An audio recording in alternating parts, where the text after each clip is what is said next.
Mais pour débuter ce journal, une nouvelle étape dans le programme Extended Monaco est le développement du numérique dans l'éducation monégasque. Au collège Charles III, les 1200 élèves viennent de recevoir un ordinateur portable pour les accompagner dans cette évolution numérique. Le reportage d'Alexandra Pani et Lionel Bernardi.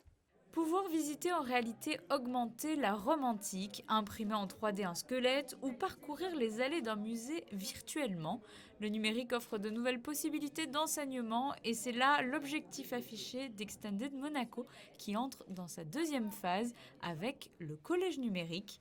1200 ordinateurs portables ont été distribués aux élèves du collège Charles III, un prêt de l'État qui leur permettra, comme à leurs professeurs, d'appréhender d'une nouvelle manière l'enseignement. Là, on a dorénavant un outil très important pour faciliter l'apprentissage par les élèves, le dialogue entre les enseignants et les parents, mais aussi permettre de suivre parfaitement bien ce que font les enfants quand ils sont en dehors de l'école pour savoir s'ils font bien leurs devoirs. Les ordinateurs des élèves sont reliés à celui de l'enseignant qui peut intervenir à tout moment pour aider l'élève ou vérifier que celui-ci reste bien concentré. Chaque matière peut trouver un outil adapté à sa pratique. Le professeur de langue monégasque a par exemple choisi d'utiliser des QR codes pour approfondir les connaissances des élèves à travers des visuels ou encore des extraits sonores pour ajuster sa prononciation. Et pour aider les enseignants à s'y retrouver, l'EduLab propose justement des ateliers pour découvrir les différentes possibilités qui s'offrent à eux dans cette nouvelle forme d'enseignement.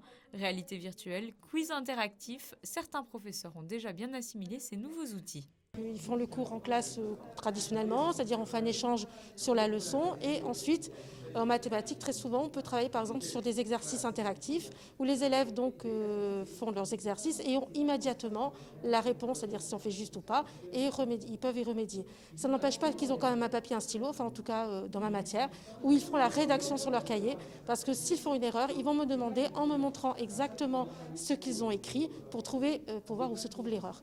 Mais disons que l'avantage du travail, c'est que les élèves sont vraiment mis en autonomie, donc ils travaillent seuls. Ils essayent de trouver l'information d'abord en regardant la leçon, la méthode, et après, s'ils ne trouvent pas, ils viennent nous demander. Il n'est pour autant pas question d'oublier l'enseignement traditionnel et l'écriture notamment. Le numérique est un complément pédagogique qui offre un enseignement plus individualisé et qui à terme proposera également la numérisation de tous les manuels scolaires, un poids non négligeable pour les élèves. Prochaine étape, l'attribution d'ordinateurs portables pour les lycéens en 2021.